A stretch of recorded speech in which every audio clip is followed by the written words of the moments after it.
Pinaglululoko po talaga tayo nitong NBI. Nililihis nila yung usapan. Hindi po kailangan yon in assessing yung affidavit. They should be confined to the to the four corners of the affidavit. Ngunit, alam naman natin ang pakay nitong mga ito. It is to harass and intimidate the witnesses. Alam niyo po, in the same manner that Jesus Crispin Remulla was appointed as ombudsman, ganito rin po yung ginawa, kaya si Matibag ay ginawang NBI director. May mission yan eh. May agenda yan. Hindi para patibayin ng NBI, kundi para iharas yung kalaban ng gobyerno. Alam naman po nating lahat yan eh, huwag na tayo maglokohan. Kaya naawa nga ako doon sa mga kaibigan natin sa NBI, it has such a high degree of credibility and integrity, nawe-weaponize na at nabababoy na in the same manner na nababoy ang DOJ, nababoy ang ombudsman. Pati Blue Ribbon Committee, binaboy na nila. Puro kababuyan na lang po ang nangyari dito sa gobyernong ito. Huwag kayong magpapaniwala dyan kay Matibag. Katulad ng sinabi ko, he was sent there for a reason. And the reason is para guluhin, para iharas. Hindi na po investigasyon yan, harassment na yan, intimidasyon na yan. National Bureau of Intimidation na po ang ginawa dyan. Attorney, kayo po ay nandoon bilang kinatawan or legal counsel ni dating Congressman Mike Defensor. Tama po ba? Opo, tama po yun. Opo. Napanood ko po doon sa video ni former Congressman Mike Defensor kasi naka-video din siya doon sa loob habang yun nga ang pag-uusap. Nagkakaroon ng diskurso ang NBI at itong si Attorney Levy Baligod. Pwede nyo po bang mailahad muna, ano ba talaga yung nilalaman ng subpina? Ano ba yung nakasaad doon na kanilang gagawin doon sa kanilang mga pinatawag?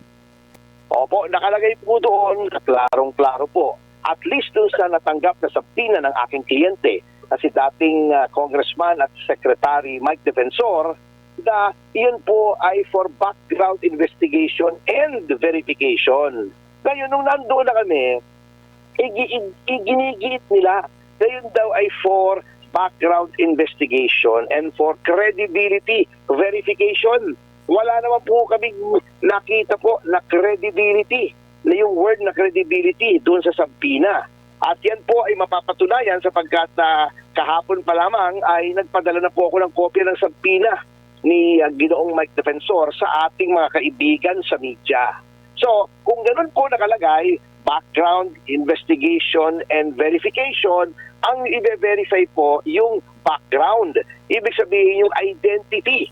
Kung talagang sila ay mga Marines at kailan sila nag-serve as Marines. Katulad ng sinasabi nila sa kanilang affidavit. Wala po doon yung credibility sapagkat kung ang isang ahensya na katulad ng ombudsman ay didepende sa NBI na nasa ilalim nga po ng executive, nasaan ang independence ng ombudsman?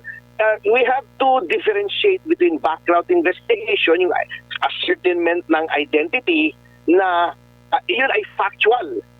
Ikaw ba itong sinasabi mo kung ikaw si XYZ? Ikaw ba ito? May ID ka ba? Ano bang serial number mo as Marines? Iba yung assessment ng credibility which requires the use of your judgment. Hindi po magiging independent ng ombudsman kung judgment ng NBI ang gagamitin nila. Malaking kabulastugan po yun. Opo, attorney, sa tagal nyo po sa pagiging abogado, meron bang ganitong klase na ginagawa na credibility check ang NBI maliban dun sa verification? Wala po. Sapagkat kung kayo po ay nagre-reklamo, unang-una, ang mga Marines po, yung 18, ay nagsagawa na po ng kanilang affidavit. Ito po ay sinumpaan at nakumpirma na po ng NBI noong kamakalawa, nung dumating doon yung abogadong ng notaryo ng kanilang affidavit, na siya po ay tunay na abogado at duly commissioned the notary public. Ngayon, kung yun po ay affidavit na sinumpaan, it is entitled to full faith and credence on its face. Ibig sabihin, tatanggapin po natin yon kung hindi sasalungatin. Opo, wala pong ganon. yung sa fiscal po, pag kayo nag-file ng complaint affidavit, ang hihingin lang po sa inyong ID. Yun pong kredibilidad nyo, ang sasagot na po noon kung hindi kayo credible, ay yung itinuturo nyong tao na gumawa ng krimen, katulad din na Sandro Marcos, sina Martin Romualdez, sina Yusek Bersamin, at ang Pangulong Marcos mismo. At doon na yan halimbawa ako sa mga ordinary, 'di ba? Sa fiscal, yung yung magpapatunay or magbabanggit no na hindi yan credible, yung inaakusahan nung naghain ng kaso, tama ba? Tama po yun. Ang nangyari po rito, ang NBI na ang tumatayong abogado noong mga inakusahan. Ito po ay highly improper sapagkat hindi po yan trabaho ng NBI kung merong nag-aakusa ng krimen. Ang trabaho po nila, bagamat po nasa Ombudsman Act that the Ombudsman may enlist the aid, may request the aid of any agency sa pagtupad ng kaniyang mandato bilang independent na investigative body, it only pertains to factual matters. Halimbawa, pagkuha ng mga dokumento, pag-testing ng mga halimbawa mga substances o ng forgery o pag-trace ng mga bank accounts o yung paper trail, pero hindi po yung magdedetermine ka using your discretion as to whether or not a witness is credible or not. Malaking kalokohan po yun. Opo.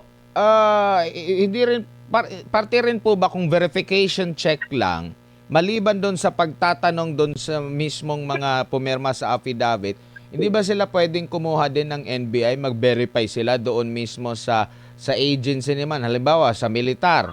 'Di ba? Meron nang nilabas din na pahayag yung militar na hindi naman lahat doon sa 18 dating mga Marines, which is yun din naman yung unang nila sa joint affidavit na hindi naman lahat sa kanila Marines, karamihan sa kanila Marines, yung isa sundalo, Army, yung isa naman reservist, attorney. Opo, tama po yun.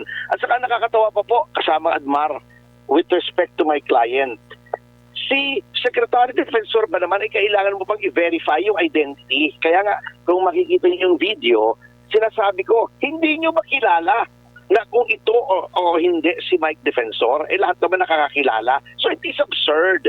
Yung with respect to the wife of Secretary Defensor, mga matindi akong abogado, ang gusto daw nilang malaman nung una, ay nung yung mga lumabas sa pahayag, ay sapagkat may ginamit daw sa sakyan doon na rehistrado sa pangalan ni Ginang Julie Defensor. Hindi ba nila makukuha sa LTO yun? Plate number lang naman yun. Kaya pinaglululoko po talaga tayo nitong NBI. Pero bakit po sila nasali kung halimbawa nagpagamit lang ng sasakyan? Parte ba yun ng affidavit? Hindi ba yung mismong laman ng affidavit yung pag-usapan mismo? Hindi yung sino yung nagdala doon sa mga tao na ito, ganito, ganyan, sino yung mga pati nga yung witness na tatanong, pati yung mga abogadong nagnotaryo.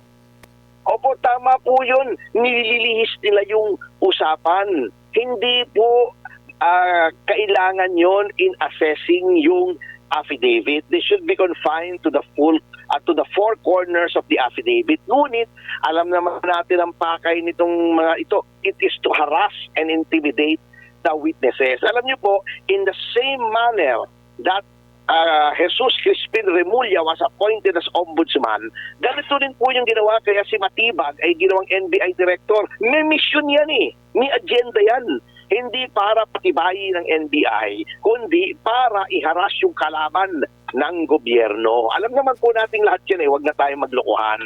Kaya naawa nga ako doon sa mga kaibigan natin sa NBI, it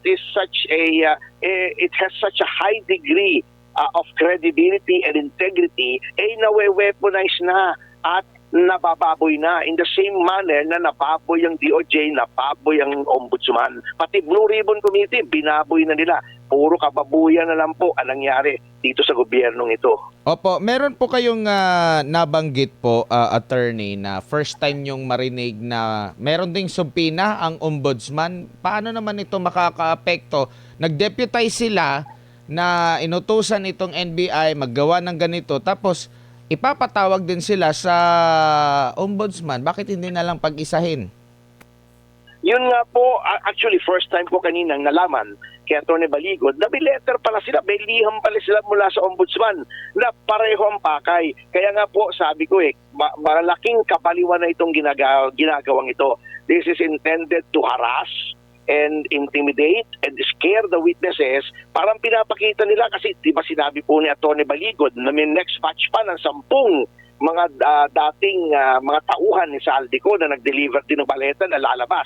Parang sinasabi nila na pag kayo ay lumabas pa at kayo ay nagtestigo pa laban sa mga matataas na opisyal ng pamahalaan, eto sasapitin nyo, puro abala kayo, puro harassment kayo, puro pambibwisit ang gagawin sa inyo. Opo, meron pong panayam naman, kinuha yung komento ni NBI Director. Sinasabi po ni NBI Director dito na si Attorney Melvin Matibag, ang sabi niya rito, yun daw mga individual na humarap sa NBI, hindi raw sumagot sa mga pagtatanong patungkol sa kanilang mga affidavit. Sabi pa niya rito, contradict daw ito sa earlier statement ni Baligod, Attorney Baligod, na handang makipag-cooperate ang mga ito sa NBI. Quote and quote, sabi ni Attorney Matibag, ang sinasabi nila, yung subpoena raw parang sa background check. Pero pag tinignan nyo po natin yung subpoena, malinaw naman yung nakalagay na verification dahil doon sa joint affidavit na issue po nila. Dagdag pa niya rito, during investigation daw, inihayag daw ni Baligod na hindi lahat ng 18 individual ay dating mga Marines at sinasabi ngang dati daw Philippine Army yung isa at yung isa nga reservist. Which is nandun naman sa joint affidavit po, attorney. Pero unahin ko muna yung sinabi niya na ang sinasabi nila yung subpoena raw parang background check, pero pag tiningnan nyo po natin yung subpoena, malinaw naman yung nakalagay doon sa na verification dahil doon po sa joint affidavit na issue po nila. Huwag kayo magpapaniwala dyan kay Matibag. Katulad ng sinabi ko, he was sent there for a reason. And the reason is para guluhin, para iharas. Hindi na po investigasyon yan, harassment na yan, intimidasyon na yan. National Bureau of Intimidation na po ang ginawa dyan. Very clear po doon sa subpoena for background investigation and verification. Wala naman nakalagay na credibility investigation bago isisingit ng isang abogadong kengkoy doon na credibility verification daw. Nasaan ang word na credibility ron? Ipakita niya sa akin. Wala po eh. Niloloko lang tayo niyan. Sabihin niyo kay Matibag, ikwento niya sa pagong yung pinagsasasabi niya.